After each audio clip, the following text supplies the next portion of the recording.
What would happen to you if I told you that literally starting right now, you lost access to your Notion workspace or Evernote profile or Chrome Research profile? Think about it for a second, and if your reaction, like mine, is I think I would be in big trouble, we have to do something about it. Hello everybody, it is Julia here. I am a PhD student in computer science since last January, and I also started creating content here on YouTube. So what happened is that just within a few months, I went from being a student that was only producing some project reports or code that would be sent to university and being a part-time software developer in some company where I was not really owning anything that I was producing, to being in the condition where I'm writing notes every day and I'm producing new content and I'm thinking about new research problems and solutions and content to film and write blogs about. And if you are in any kind of creative activity or you're a knowledge worker, maybe you're a researcher or maybe you have a blog, you're a YouTube channel, you probably are in the same situation where you produce a lot of content. And at the beginning of my PhD, I didn't really think it through. And I started to have an overly engineered Notion setup where I would do both my task management and my project management, reference manager for papers, and write a lot of notes inside Notion. But what happened at some point is that I started to write a lot of notes and it reached a critical mass that had me realize, wait a second, what I'm producing right now is starting to have some value. I'm not simply taking a few notes on a paper. I'm actually starting to see the threads and the links between things. I'm producing new knowledge. Hopefully it will be published at some point. Hopefully it will be useful for someone else. Same for videos. I started to think about, okay, I want to go along this line of content creation. I want to write this many blog posts. And I really started to value deeply the knowledge that I was producing in a way that was not really necessary beforehand, because I was just doing it for assignments or for a job that was not really something that was my own. And I realized at some point I was really not comfortable with the idea of my data, my own knowledge, residing somewhere online, somewhere I didn't have access to unless I went through a specific app. For me, in my case, it was Notion, but it can be anything for you. And that I didn't really own my data. If the Notion data centers explode and if,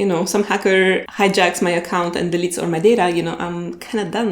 And so I started a couple months ago when my notes really started to reach critical mass and I started to see a concrete risk and the consequences of me losing all of that I started to move away from Notion and from online platforms and proprietary platforms for some of the content that I create. And I think this is something that a lot of people really overlook and take for granted. Me in the first place, I did that until a couple months ago. But with this video, I really want to urge you to think twice about whether you really own your data or whether you're kind of enslaved by using a platform to access content that you produce and that presumably is one of the most valuable things for you. So the moment I realized this, what I did was looking for a solution that would satisfy me in a twofold way. First of all, I wanted to have access to my data everywhere, offline, online, so I needed something that was redundant and duplicated as much as possible, because in that way I could be safeguarded from data loss. And second thing, I wanted the data to be in a non-proprietary format that would allow me to access it without me being bound to a single platform. So the way I'm structuring my work right now is that I still use Notion and rely on Notion for a lot of things, like saving content in my resonance calendar, kind of as my first step of my second brain. But then whenever I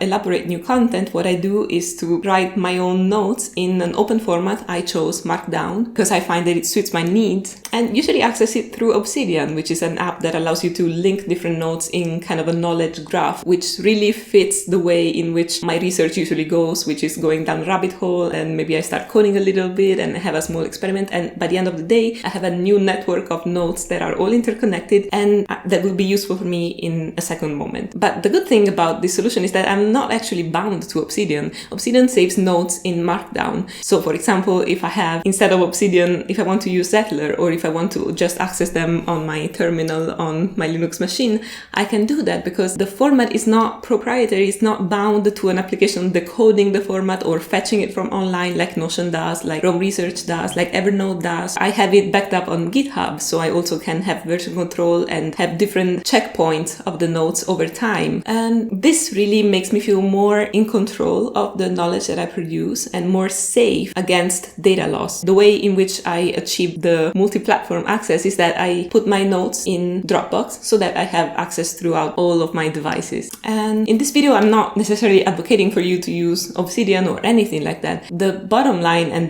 the take-home message for this video is to have you think about the notes that you produce and just evaluate how safe you are against data loss, against the fact that a platform might be discontinued starting tomorrow. It happened all the time. Applications do not last forever. Your knowledge does. And I think that for some things, it's really important to be decoupled from the application because the price of losing that data might be way bigger than the comfort of having some functionality. You really need to consider whether using a platform that maybe offers some additional functionality is worthwhile the risk of possibly losing that data that you save on the platform. For some things, I realized that, yeah, it's fine for me. The resonance calendar, I'm still keeping on Notion because it's very convenient for me to organize it that way. I can keep periodic backup maybe once a month if I really don't want to lose all those links that I save, but it will not really bum me out to lose it altogether. My task manager, same thing. If I was cut out of Notion today and I didn't have my task for next week, it would be inconvenient for me, but I can easily shift to and go to a new platform. The thing that would definitely bum me out and cause a significant setback in my job, in my content creation, is if I lost the notes where I jot down,